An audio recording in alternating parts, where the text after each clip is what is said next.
Okay, so we have some magic happening here. We have 5 color printing going on right now.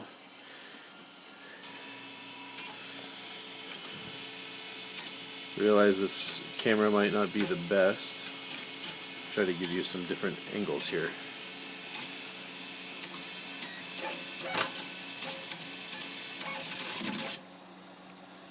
There's quite a bit of calibration that needs to go on still. The print can certainly be improved. This is pretty much one of the first prints that we've done, and you can see that there's some bits of stringy filament that have been deposited around the print bed, but largely this print is going correctly. It's printing with each of the 5 colors. We've got, let's see, we've got red, yellow, white, blue, and green. And this is a design by Marius Quintel he's posted on Thingiverse. You can see the colors there. They'll get built up over time. I'll post a picture of the finished print as well.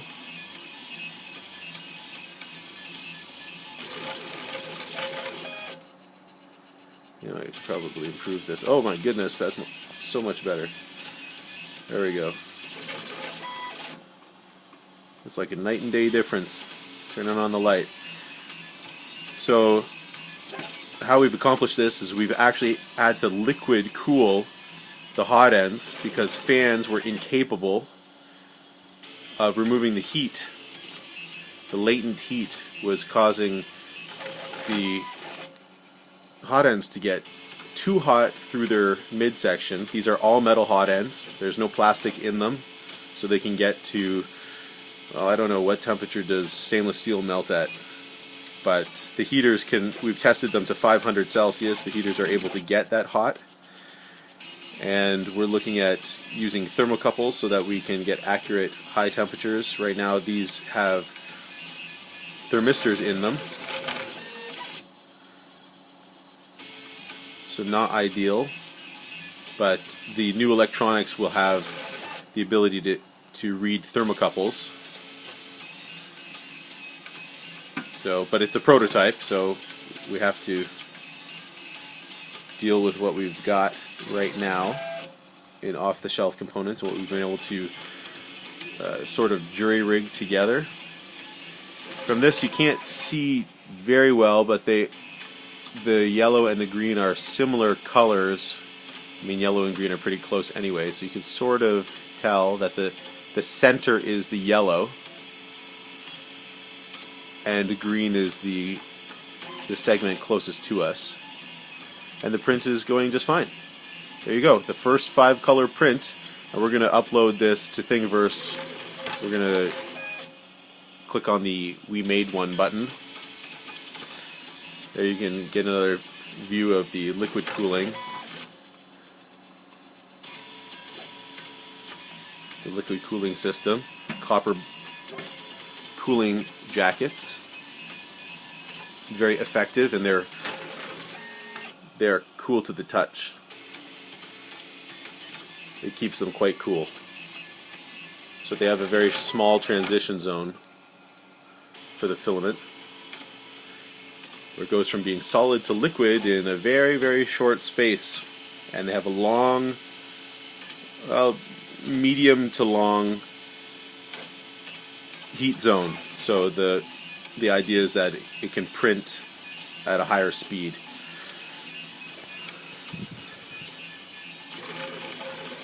Now we see this is 40 millimeters per second. We've tested around 60, and we imagine we'll be able to go higher than that. We're looking at upgraded stepper motors, higher torque stepper motors on the extruders. So that seems to be a bit of a limitation with the Bowden tubes that we're using here. You can see a better view of the colors coming into the carriage. Here's our red and white and blue and green and yellow, and we've got them numbered. Going to be nicely labeled so that you know which extruder is going to be driving them. Let's see if we can get a picture of the... There's extruder 1. Programming numbering, so it starts at 0. 0, 1, 2, 3, and 4. That's 5 total. There we go, and now the next extruder is going. You may be wondering about the weight added to the carriage. Well, because we've removed the extruders, adding back these copper blocks, they weigh a lot less than the stepper motors would have weighed. And we're finding no skip steps or anything like that. The stepper motors are easily able to handle the additional weight. See, we have our water cooling tubes that come in and nicely tied up cables. There's a lot of cables though, but cable management is a priority.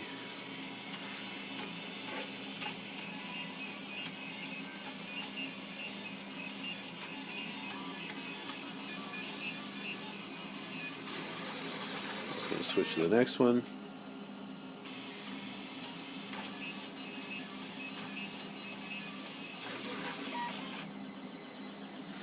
I had to mount a fan here because the stepper motors were getting a little warm, actually getting hot. But we're going to upgrade the stepper motors, like I said, so they can handle a higher amperage and maintain the torque required.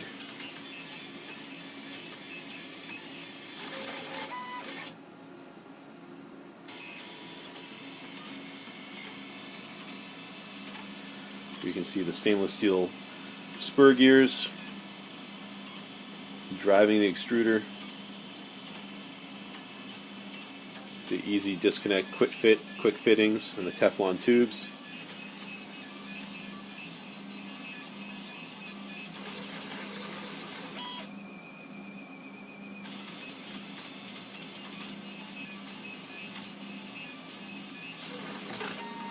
Oh, now here's the switch.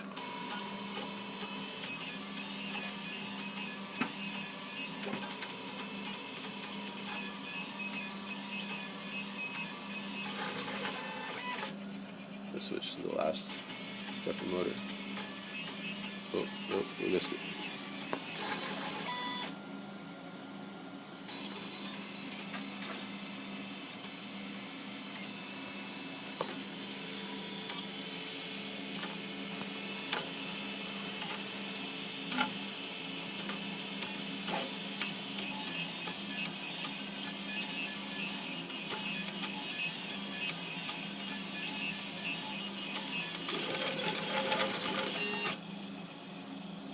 There we go, it's printing away. Looks like a really good print. Nice smooth walls. There's some stray bits collecting, but that's really just further calibration is required to get the exact right retraction settings. It's all software changes that need to be made. And those strings will clean up, those strings there will clean up easily afterwards anyway. Kind of neat watching it switch back and forth between the heads.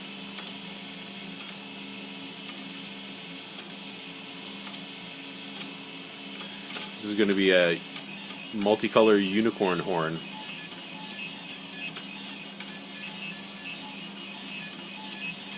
think Marius is working on a rainbow for us as well.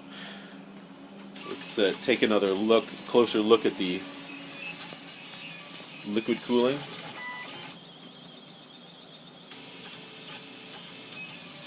Oh, the razor blade is not part of the liquid cooling system. So there's a radiator. This is the power supply, and the radiator will sit on top of the power supply and have a grill on it to prevent any damage to the fins. And it also has quick Velcro disconnection so that it can be separated from the power supply so that it can be easily transported. And the hoses, we have to measure exactly the length, and so there's some minor cleanup that needs to go on. And then the pump we've got mounted right here, and it is absolutely silent.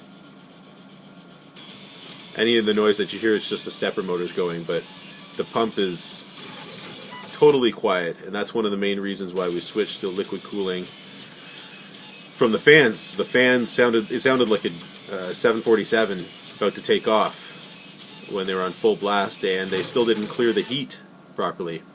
So liquid cooling was the only way that we could remove the heat. And this is an off-the-shelf Coolmaster. It was a sealed unit we butchered just for a test, but the components that we're actually going to use in the production machine are going to be purpose-built and not hacked like this is. This is just a proof of concept, and we're going to have a production manufacturing shop produce the copper water jacket blocks, unlike these ones where I've actually made them myself and made the brass fittings to fit. These will all be professionally finished by a machine shop for us, for our use. Anyway, I just wanted to give you a video showing the 5-color print in action. For those of you that didn't think that it could be done, here it is.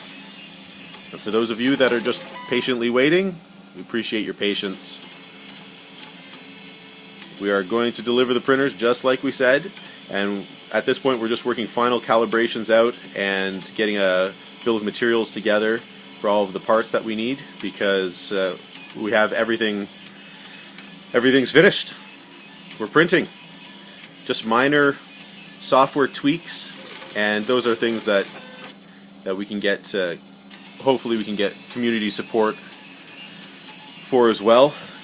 Kind of help clean those things up, since we use open source software. Anyway, there will be more to come.